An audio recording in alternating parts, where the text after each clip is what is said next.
Então, a previsão de série de longo prazo, ela pode ser feita com várias técnicas. Além das técnicas tradicionais, como média móvel, suavização exponencial e outras assim, as técnicas mais atuais para a previsão de séries envolvem inteligência computacional ou redes neurais. Uma das mais antigas técnicas de rede neural é o Perceptron multicamada, ou MLP, Multilayer Perceptron. E o Multilayer Perceptron, ele é um sistema de várias camadas de um bloco chamado Perceptron. O Perceptron, ele é um bloco que possui N entradas. Aqui eu botei 4 entradas, mas poderia ser mais. Então eu botei input 0, input 1, input 2, input 3. Cada uma dessas entradas é multiplicada então por um peso W0, W1, W2, W3, certo? E esse peso, ele corresponde, numa rede treinada, né, ele corresponde à importância de cada entrada para o perceptron. E o que basicamente o perceptron faz aqui nesse círculo é um somatório. Então ele vai fazer somatório igual a y0 vezes w0 mais I1 vezes w1 mais I2 vezes w2 mais I3 vezes w3. Então ele vai fazer um somatório, certo? A saída do perceptron vai ser esse somatório, né, aplicado com o que a gente chama de uma função de ativação. Então isso aqui, esse f aqui é chamado função de ativação.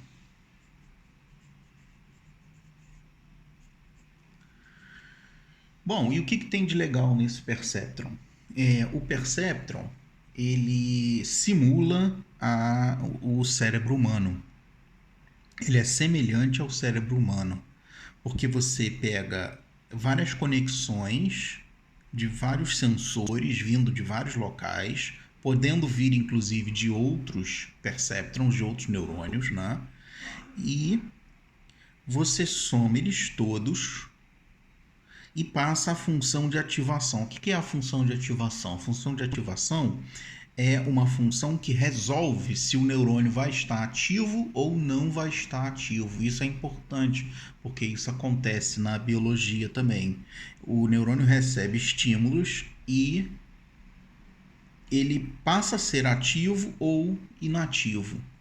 E essa função de ativação, ela faz isso, né? Mais detalhes sobre a função de ativação mais para frente. Mas vamos seguindo. O esquema, então, para fazer a rede funcionar é criar um sistema multicamada, com várias camadas, com vários desses elementos perceptron. Então, se você tiver 4 inputs, cada perceptron vai receber todos os inputs.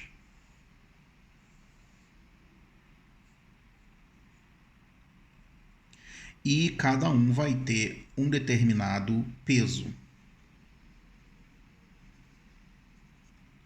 Certo? Esse outro perceptron também vai receber todos os inputs com pesos diferentes. Esse aqui também, todos os inputs com pesos diferentes. E esse aqui também, todos os inputs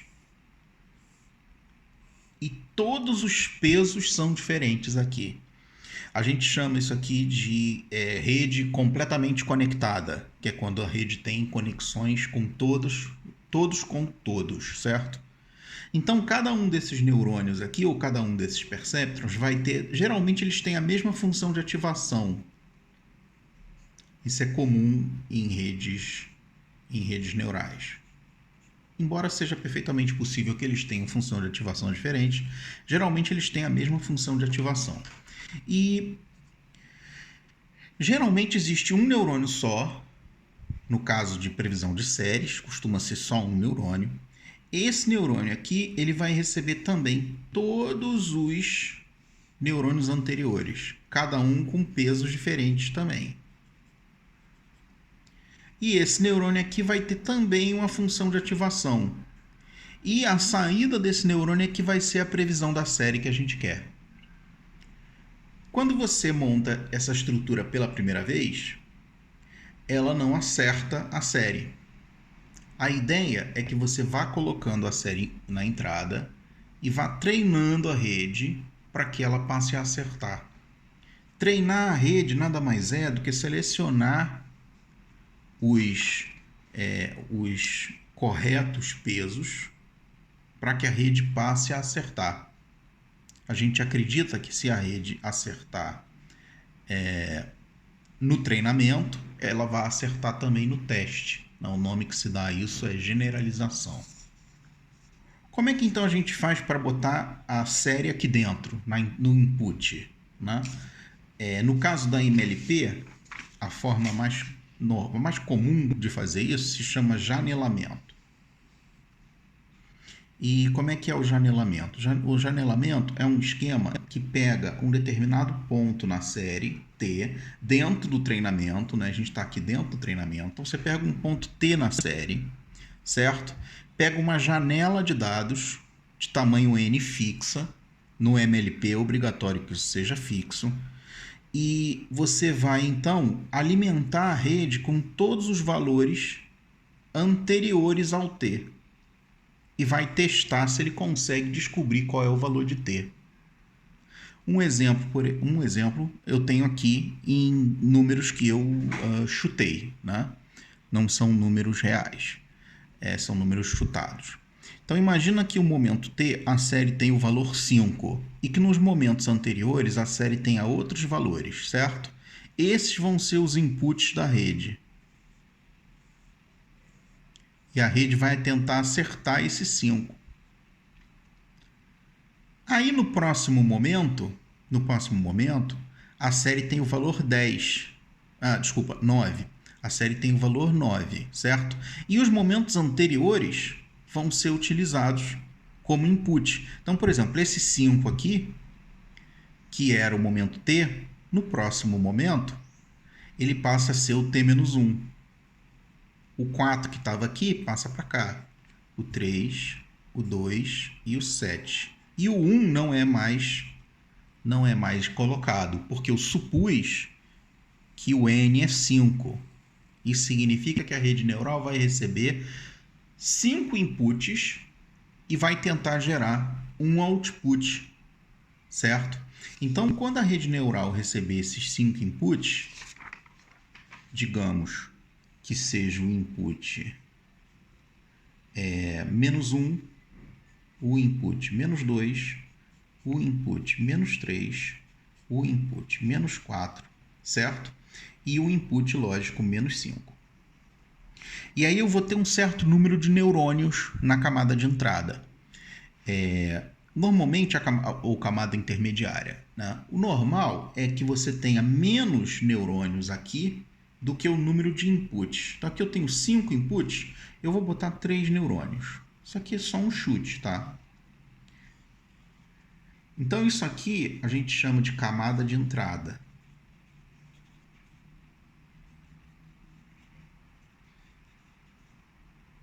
Isso aqui a gente chama de camada escondida ou intermediária.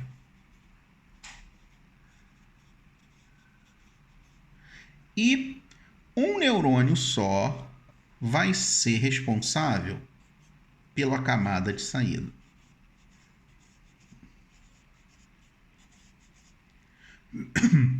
Então, como a rede é totalmente conectada, o Y1 vai para o primeiro neurônio, o Y2, o Y3, o Y4 e o Y5. E no segundo neurônio, mesma coisa. 2, 3, 4, 5. E no terceiro neurônio é a mesma coisa. 1, 2, 3, 4, 5. Cada um desses tracinhos tem um peso diferente. Esse peso, ele pode estar entre menos um valor e mais um valor, né? Ou seja, ele pode ser negativo ou ele pode ser positivo. Se ele for negativo, significa que a entrada é menos importante. Se ele for zero, significa que a entrada tem uma importância intermediária. Se ele for 1, significa maior que 1, significa maior que 0, significa que ele tem uma importância positiva, né? Então, ele pode ter uma importância negativa, 0, ou uma importância positiva. A camada de ativação, então, pega o somatório de todas as entradas multiplicados pelos pesos, como a gente tinha falado antes, e gera uma saída. Essas 3 saídas vão para o neurônio de saída. O neurônio de saída é que vai dar a previsão que a gente queria. Aqui também tem uma camada de ativação, aliás, uma função de ativação. O que a gente quer, então, é que quando a gente aplicar 4, 3, 2, 7, 1, que era o que a gente tinha aqui, 4, 3, 2, 7, 1, 4, 3, 2, 7, 1, a gente quer que ele consiga encontrar a resposta 5. Né? E esses valores aqui, eles não importam. Pode ser qualquer coisa, desde que o resultado aqui no final dê 5. Mas a gente também quer que quando eu aplique 5, 4, 3, 2, 7, 5, 4, 3, 2, 7, a rede me dê 9. Certo? Então, durante o treinamento, os pesos aqui vão ser ajustados para que você tenha os valores corretos. E a gente imagina que ao longo do tempo a rede acerte mesmo dados que não foram apresentados no treinamento. Né? Então a gente apresenta os dados do treinamento e imagina que ela vai continuar acertando no teste. Né? Então isso aqui é a forma com que a MLP faz previsão de séries. Certo? O defeito disso é o seguinte: se você quiser fazer previsão de longo prazo, você tem que fazer um N alto. Porque se o N for baixo, ou seja, o tamanho da janela for baixo, vai ficar difícil que a rede aprenda. Vai ficar difícil que a rede aprenda para frente e descubra os valores para frente, né, se ela não tiver um grande histórico para trás. Então você precisa de um grande histórico para trás. Isso faz com que você tenha que escolher um N alto, grande. Né? Um N grande. Agora, esses valores anteriores todos eram importantes? De repente, esse valor era importante e os outros não. A rede não tem como saber isso. E pelo menos não a MLP. Se você tiver um número de entradas muito alto, digamos 5, 6, 7, 8, 9, 10, 11, 12, sei lá, muitas entradas, você vai ter que aumentar o número de neurônios, porque poucos neurônios vai ficar difícil de utilizar para muitas entradas. O que você vai ter vai ser muitos pesos. Já dá para notar o que vai acontecer aqui, né? Você vai ter tantos pesos que vai ficar difícil fazer o treinamento. Fora que muita entrada significa muito ruído, o que dificulta a previsão mais para frente. Esse é o grande gargalo de utilizar MLP. Você tem que ter uma janela grande, muitos dados, o que também causa muito ruído. Esse método, apesar de não ser o ideal, ele ainda é muito utilizado, especialmente se a série for fácil de prever ou você não precisar de longo prazo, ou pelo menos como comparação com os outros métodos. Então o MLP deve ser utilizado pelo menos uma vez, para você poder comparar métodos mais complexos com um método simples como o MLP. Se o MLP funcionar melhor que os métodos complexos, para que você vai usar o método mais complexo se o mais simples funciona? Certo?